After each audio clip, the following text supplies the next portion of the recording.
Et ce mal, comme déjà mentionné,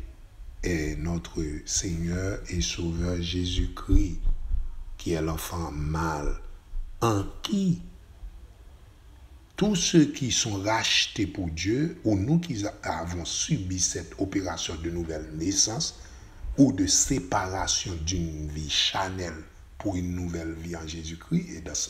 ou dans sa parole, parce que c'est dans la parole même que nous avons connu cette transformation, et c'est la parole de Dieu qui nous a lavés et qui nous a purifiés de tout péché, et par le sang de Jésus-Christ, son Fils, étant la parole d'après le livre de Jean chapitre 1er qui s'était fait chair, eh bien pour que non seulement se donner comme nourriture spirituelle pour que nous ayons la vie, mais aussi qui s'était manifesté parmi les hommes, eh bien pour démontrer comment, eh bien, même dès avant la fondation du monde, dans le mystère des mystères, Dieu avait donné sa vie, eh bien, comme rançon pour plusieurs. Voyez-vous? Et c'est grâce à la parole de Dieu, c'est grâce à Dieu qui s'est fait chair, qui était venu dans le Fils. C'est Dieu, la plénitude totale de Dieu.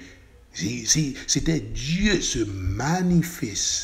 qui se manifestait en chair, eh bien, pour prouver à l'humanité comment il a donné sa vie, eh bien, pour la rédemption de beaucoup. OK? Nous voyons que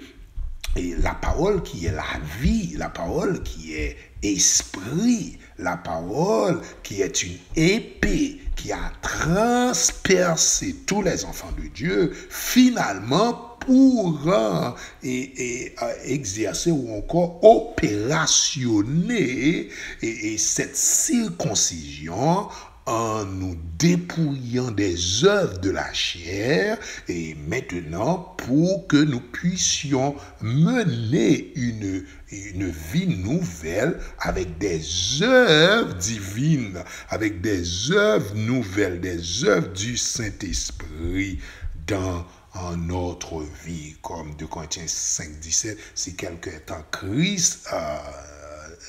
il est une nouvelle créature, les choses anciennes sont passées, et voici, toutes choses sont devenues nouvelles. Et ces choses nouvelles-là ne sont autres que les œuvres du Saint-Esprit, les œuvres de Dieu dans la vie du croyant, et non plus les œuvres du péché héritées en Adam. C'est ici la circoncision. C'est une séparation du monde impur, du monde du péché, du monde de la condamnation, de la colère de Dieu, et bien pour nous faire une même plante,